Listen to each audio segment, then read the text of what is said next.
ভারতে ভয়াবহ বিমান দুর্ঘটনায় বোয়িং 787 এর নাম জড়িয়ে পড়ে আলোচনায় এসেছে এর পেছনের দুর্বল দিকগুলো। এভিয়েশন ইন্ডাস্ট্রিতে এখন 787 একটি আতঙ্কের নাম হয়ে দাঁড়িয়েছে। এমন ঘটনা ঘটতে পারে তার পূর্বাভাস ছিল আগেভাগেই।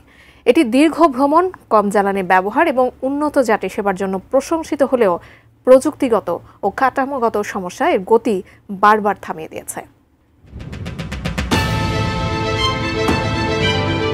বিমান নির্মাণ শিল্পে প্রযুক্তিগত উৎকর্ষতার প্রতীক হিসেবে পরিচিত বোয়িং 787 ড্রিমলাইনার 2009 সালে বাজারে আসা এই বিমানটি বোয়িংয়ের একমাত্র পরবর্তী প্রজন্মের ওয়াইড বডি জেট, যা এখনও উৎপাদনে রয়েছে। 2025 সালেও এই বিমানটি একাধিক জটিল সমস্যায় জর্জরিত। এই সমস্যাগুলোর পেছনে রয়েছে অভ্যন্তরীণ উৎপাদন সংকট, রোলস রয়েসের ইঞ্জিন ত্রুটি, সরবরাহ শৃঙ্খলার ব্যর্থতা এবং আন্তর্জাতিক শ্রমবাজারের চাপ। সাম্প্রতিক প্রতিবেদন অনুযায়ী ইঞ্জিন ঘটিত সমস্যা এখনও ড্রিমলাইনারের সবচেয়ে বড় প্রতিবন্ধকতা।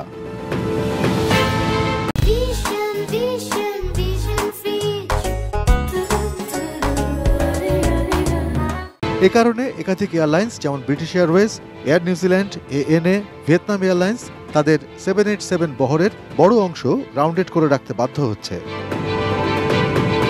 2010-এর দশকের মাঝামাঝি সময় থেকেই এই ইঞ্জিন সমস্যা শুরু হয়। অনেক বিমানকে দীর্ঘদিনের জন্য গ্রাউন্ডেড করে রাখতে হয় এবং ইঞ্জিন খুলে ফ্যাক্টরিতে পাঠাতে হয় পরিদর্শনের জন্য। সেখানে কয়েক সপ্তাহের কাজ কয়েক মাস পর্যন্ত গড়ায়। এ কারণে বেশিরভাগ এয়ারলাইন্সকে বিকল্প বিমানের জন্য চড়া দামে ভাড়ার ব্যবস্থা করতে হয়েছে, যা আর্থিকভাবে ক্ষতিগ্রস্ত করেছে তাদের।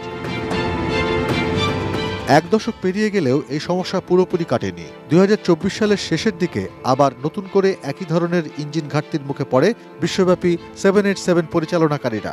এমনকি কিছু বিমান প্রায় এক বছর ধরে অচল অবস্থায় পড়ে আছে ইঞ্জিন সারানোর অপেক্ষায়।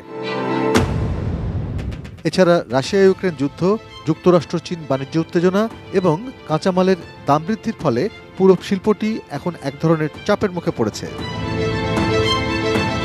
2024 সালের শুরুতে 787-এ একটি দরজা খুলে যাওয়ার ঘটনার পর বোয়িংয়ের মান নিয়ন্ত্রণ ব্যবস্থা নিয়ে ব্যাপক প্রশ্ন ওঠে।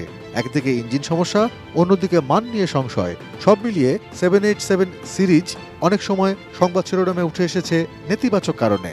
অথচ যখন বিমানটি ঠিকঠাকভাবে কাজ করে তখন এটি অত্যন্ত দক্ষ এবং দূরপাল্লার জন্য আদর্শ একটি বিমান।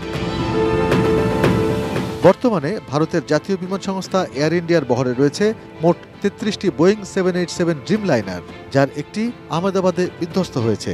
এগুলোর মধ্যে 26টি হচ্ছে 787-8 মডেল এবং বাকি 7টি হচ্ছে 787-9 সংস্করণের বিমান। Arpan Maitra, desk report, ATN news.